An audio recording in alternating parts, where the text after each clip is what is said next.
Discerning Hearts provides content dedicated to those on the spiritual journey. To continue production of these videos, prayers, and more, go to discerninghearts.com and click the donate link found there or inside the free Discerning Hearts app to make your donation. Thanks, and God bless. DiscerningHearts.com presents St. Catherine of Siena, Her Life and Teachings, with Father Thomas McDermott. Father McDermott, who is a Dominican priest, is the author of Filled with All the Fullness of God, an introduction to Catholic spirituality, and Catherine of Siena, Spiritual Development in Her Life and Teaching. Proclaimed a Doctor of the Church in 1970, St. Catherine of Siena is considered one of the great mystical doctors of the Church. Pope Benedict XVI had said that she still speaks to us today and impels us to walk courageously toward holiness, to be ever more fully disciples of the Lord. St. Catherine of Siena, Her Life and Teachings, with Father Thomas McDermott. I'm your host, Kris McGregor.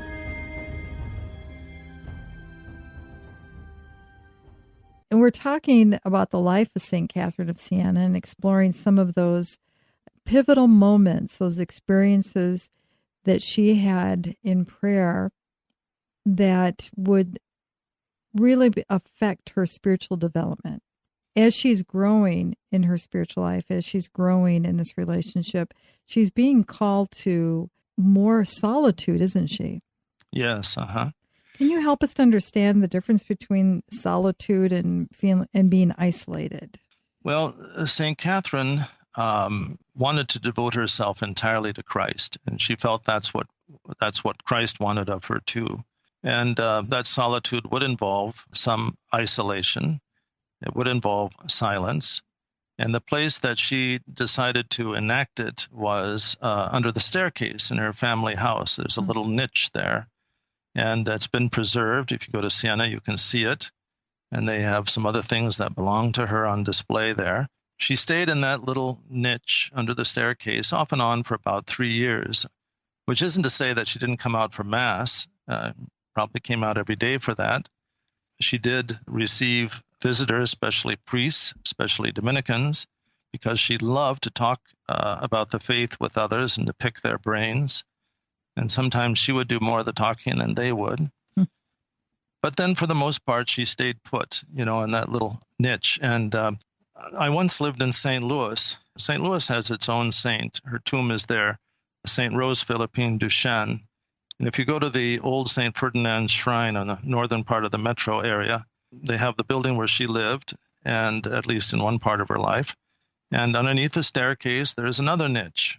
And there she would spend her nights. And she wanted to be there because from there she could look directly into the chapel and see the Blessed Sacrament, or see the tabernacle with the Blessed Sacrament. And now pilgrims who come to that site in St. Louis leave little pieces of paper with their petitions on it. So Rose Philippine Duchesne also had this instinct to spend time alone with the Lord in a secluded place under the staircase. This caused nothing short of total anxiousness for her mother, 𝗏𝗏, didn't it, this behavior? Well, she was a typical Italian mother for the day and wanted to make sure that all her daughters got married off. And Catherine was not the only vocation really that was open to women in those days, as far as the church was concerned, was as a cloistered nun. And Catherine didn't disparage that vocation. She had great respect for it. And she sent many young women to monasteries, young women who she knew had vocations to that kind of life. She herself started a Dominican monastery of nuns outside of Siena towards the end of her life, but it wasn't her vocation. She felt called, I believe, to be more directly involved in the salvation of souls, and that's why she joined the Dominican Third Order. And that allowed her, but not easily, to move out of Siena, to, as I said in the last show, to places like Florence and Pisa and Avignon, and then Rome, where she died, which she never could have done if she was a cloistered nun. Explain to us what a third order is. Well, a third order is a group of lay people who have associated themselves with one of the main religious orders, like the Dominicans, like the Franciscans. The Benedictines have oblates. These are people who want to live a modified rule of life modeled after the charism of that particular religious order. And they don't live with the Dominican friars or the Benedictines, what have you. No, many of them would be married. Most of them would be married, and they would live in their homes, but they would embrace certain aspects of the religious order's life as lay people. And so it was kind of like a confraternity or a pious society that was meant to help people grow in holiness. And they would have monthly meetings. And in Catherine's day, at least in Siena, it just consisted of women, and they dressed more or less like nuns in a type of Dominican habit. Most of them were widows. She was the youngest one. Initially, they didn't want to admit her because they thought she might cause scandal in the group and leave and get married. But she badgered them. She was a very strong personality, badgered them until they gave her admission. But she continued to live at home or occasionally in the house of her friend 𝗦𝗲𝗻𝗃 Saraceni, who belonged to one of the noble families.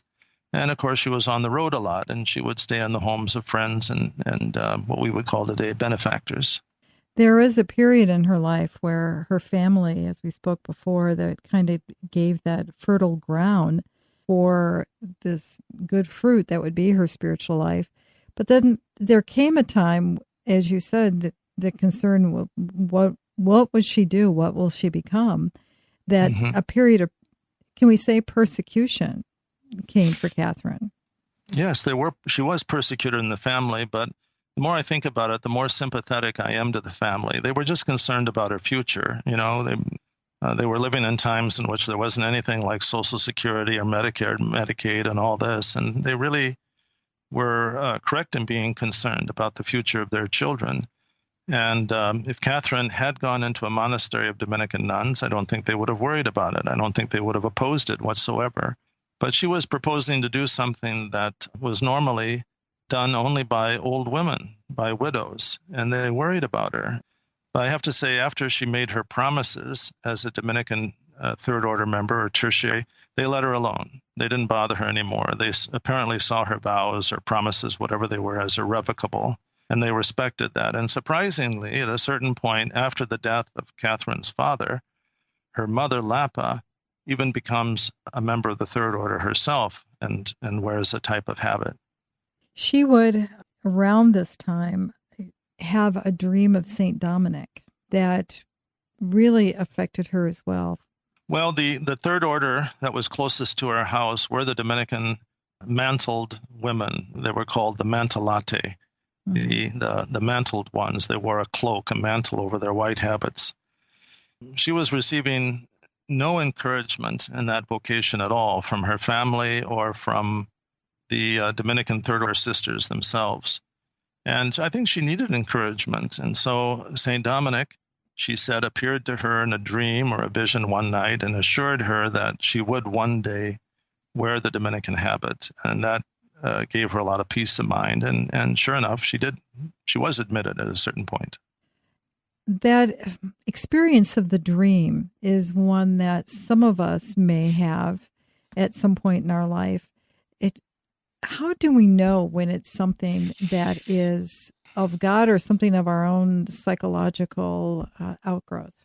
Well, it's not that easy to know, but Catherine gives us a little way to discern this in the dialogue, and it's not original to her. She borrows it from other sources in the Christian tradition, that when one has a religious experience, whether it's a vision or a dream or something, if it results in a desire to be virtuous, to acquire in your life more of the virtues, faith, hope, charity, and prudence, justice, temperance, fortitude, so on and so forth. If it really results in your being a better person, as Christians would understand that expression, then it might be legitimate. It might have been a genuine vehicle that God was using to express his will to a certain individual. On the other hand, such experiences can be prompted by the fallen human spirit or even by the diabolic spirit.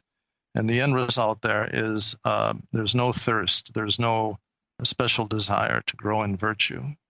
Discernment is something that Catherine would grow more and more attuned to, even in those younger years, as she's trying to discern her own vocation. Yes. it was one of the more important virtues. She had kind of a priority or hierarchy of virtues. The first one, of course, was love, and then humility, and then surprisingly, patience was the third one that she talks the most about. And then probably after that, discernment, which in her mind was a lot like prudence, knowing what to do in the beginning. But she said when the soul really sees how much it's loved by God, its first reaction is humility. It's humbled. Who am I before this immense, infinite God to be, to receive his attention, much less to be loved by him. And then the second movement is to really reach out and love, to return the love, that we love the one loving us. And then she says, and she was always very, very practical, that the way in which we know whether we really have these two values of love and humility is whether we're patient or not. Because she said, love can be faked for a while, humility can be faked for a while, but patience really is seldom faked. So if you're patient with others, then probably you do have, to a certain extent, the virtues of humility and love. These times when she's in her cell, as it were, this period, she would grow more in relationship as well with the Blessed Mother. The Blessed Mother is a very important figure in Catherine's life. Well, she is. We might expect her to have received more attention from Catherine, but she's definitely there. But so is Mary Magdalene. Now, why Mary Magdalene? Well, because she was the patroness of the Dominican order. And there are a lot of legends surrounding Mary Magdalene, how she was put into a boat after the ascension of Christ by her enemies and set adrift in the sea with her disciples, and the boat landed on the shore in the south of France, and she got off the boat and began preaching valiantly to the pagans there, even preached before the governor, and she converted all of them. And Catherine has immense admiration for Mary Magdalene as a female apostle to the apostles, is how she described her. And in one of her letters, she says she was like a drunken woman, that she didn't care what other people thought. And that's really a reflection of the kind of person Catherine had to be, because she had so many detractors. Women just didn't do the things that St. Catherine of Siena did. They didn't have disciples surrounding them at all times who were more men than women. They didn't move from place to place. That was prohibited very clearly in the rule of the Dominican Third Order. But she discerned it over a period of years and felt that the Lord was calling her to do this. And so she did it. And she lost some of her disciples as a result of that. But the results, I think, are clear to see. She got the Pope to come back to Rome and many other good things in addition. In this time of solitude, you would write that one of the most important things that would come forward was the fundamental maxim. Oh, yeah. Well, the Lord began to appear to her first as a teacher, and then eventually as a father to a daughter. And at no point is there any evidence in the record that she feared the Lord. She always loved him. And she was very, we would say, cataphatic. She had a very positive theology of seeing God and touching God in the person of Christ. The Lord taught her many things. Raymond recounts some of them in his biography of her. But Catherine had a theological mind, despite the fact that she wasn't educated. And the cornerstone of her spiritual thought or theology was what Raymond of Capua came to call her fundamental maxim.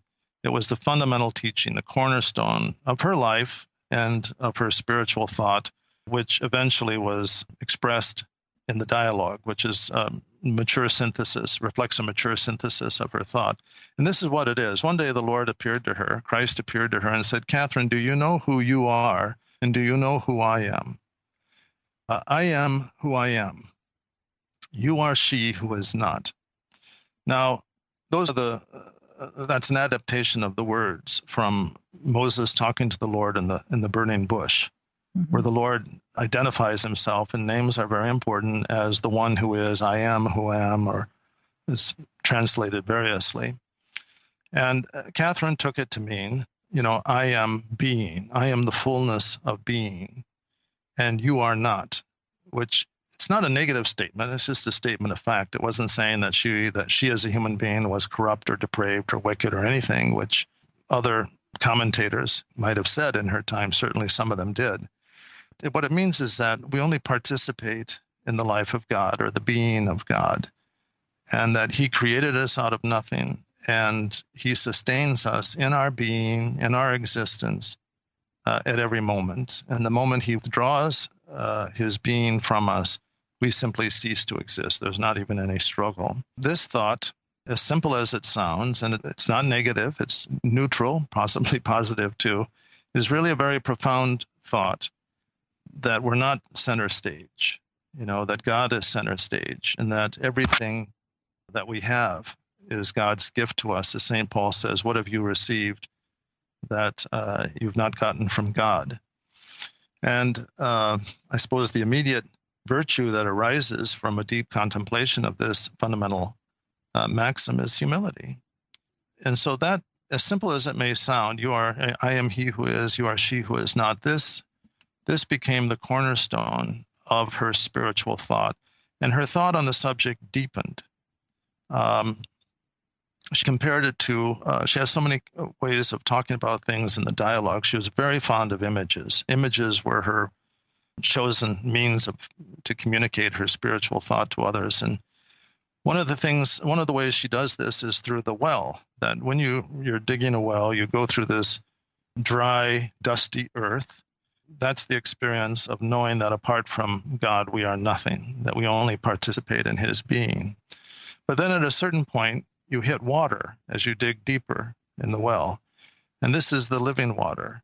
This is another dimension of the truth, that yes, we are only participants in God's being, but he made us in his image and likeness so that we could be in relationship with him, that we do have a vocation to participate in God's supreme beauty.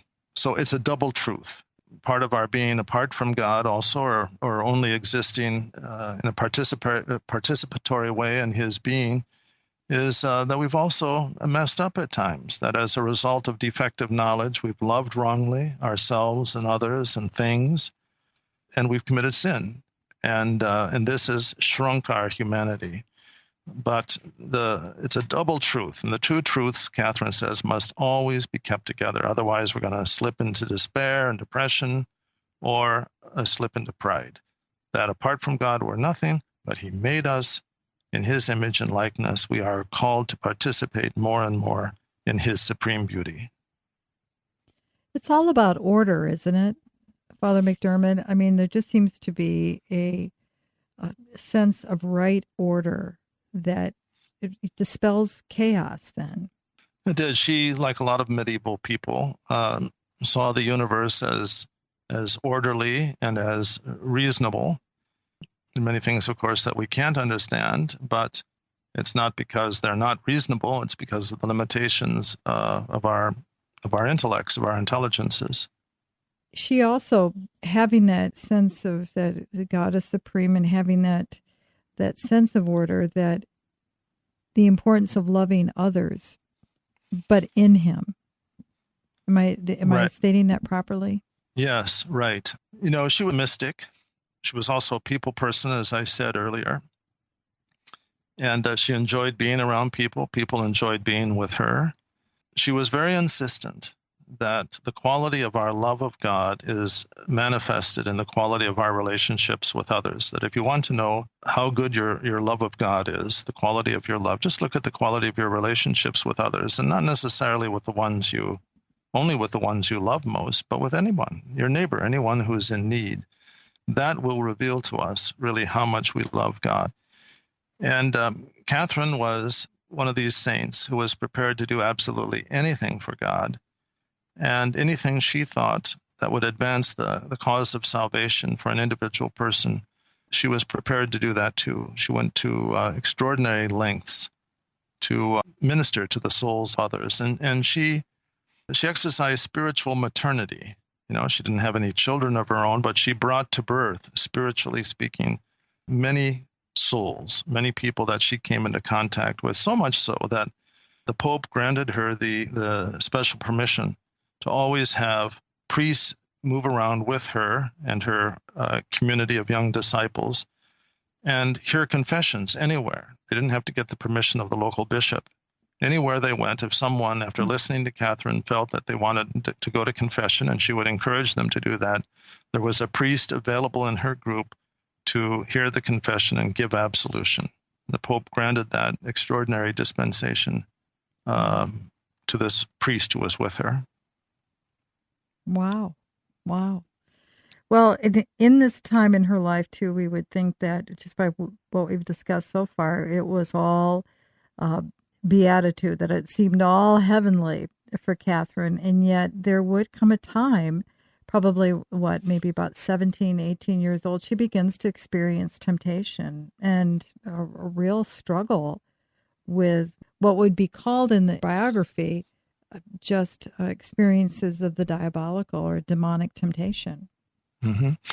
Well, after, remember I said she was in this niche under the staircase, which she called a cell, and it's not a prison cell, it's a cell, a small room in a monastery. And from that arose her expression of the cell of self-knowledge, which we'll get to later, I suppose. Mm-hmm. Her experience in the cell was initially one of great consolations, of good feelings. The Lord talking to her and the excitement that aroused, et cetera, et cetera. But at a certain point, it seemed to her that he had just abandoned her, that he wasn't there anymore, that he had just kind of checked out. This is a common experience of many mystics.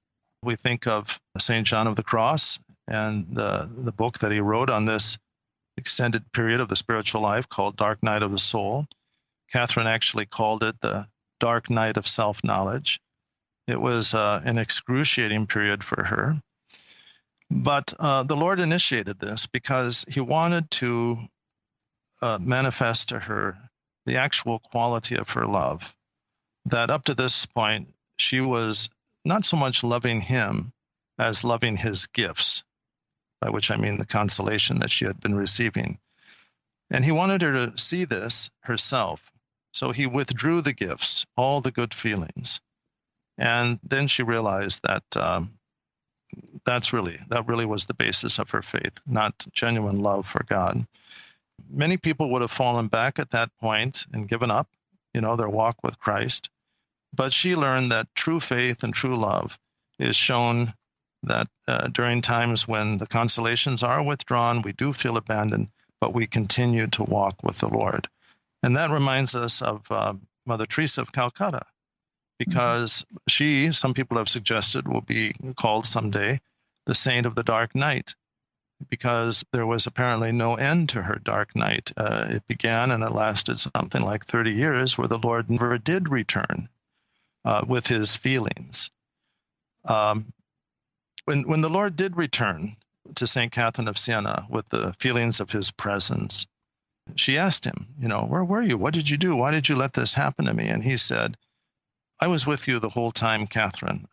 My grace was with you the entire time. I just withdrew the effects of the grace, the feeling of the grace, but I never left you.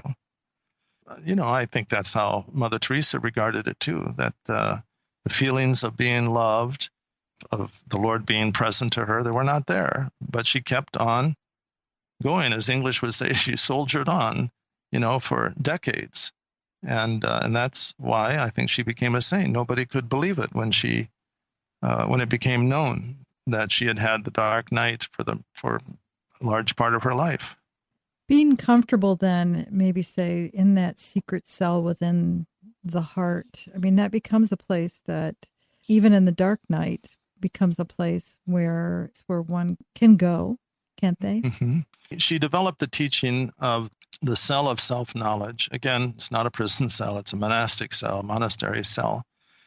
And that she was incredibly active. She was in the world all the time. And yet she was also a mystic. She was a contemplative who was a mystic. She learned to live in a state of recollection, we would say. so that no matter where she was physically, that she was always recollected. She was always focused on the Lord. And she was carrying about within her, in a sense, the whole experience of the cell, no matter where she was. It kept her anchored or centered. And she referred to it as the cell of self-knowledge.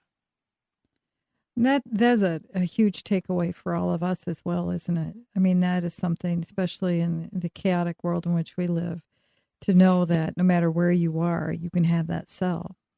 Yes, it is. It's a huge consolation for us today.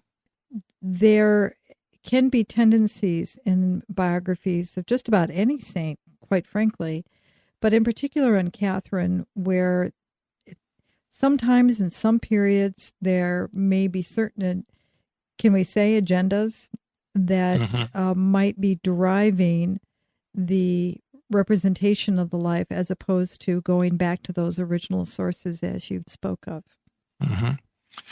Right. I think that's very true. And I've noticed over the years that most people, if they know anything about St. Catherine of Siena, know just one thing, how she, quote unquote, stood up to the Pope and kind of told him off that it was time for him to leave France and go back to Rome.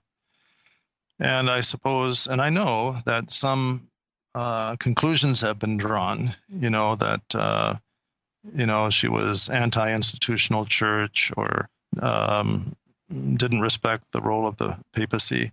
All of that is very untrue. And if you read the whole, as it would be presented in a good biography, you'll see that this woman had a very deep love for the church. And one of the reasons why she was listened to by popes was because they knew that she was speaking or even criticizing from the heart of the church, from one who loved the church deeply.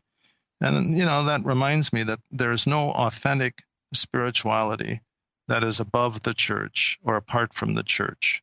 No, Catherine got it right. As she became more in love with the Lord, she came to love the church too, which is his body. Thank you so much, Father McDermott. You're welcome. You've been listening to St. Catherine of Siena, Her Life and Teachings, with Father Thomas McDermott. To hear and or to download this conversation, along with hundreds of other spiritual formation programs, visit discerninghearts.com, or you can find it within the free Discerning Hearts app or wherever you download your favorite podcasts. There, too, you'll find Discerning Hearts reflection questions for personal or group use to enhance your experience of this podcast. This has been a production of Discerning Hearts. I'm your host, Kris McGregor. We hope that if this has been helpful for you, that you will first pray for our mission, which is to offer rock-solid and authentic spiritual formation freely to souls around the world. And if you feel us worthy, please consider a charitable donation, which is fully tax-deductible, to help support our efforts. But most of all, we hope that you will tell a friend about discerninghearts.com and join us next time for St. Catherine of Siena, Her Life and Teachings, with Father Thomas McDermott.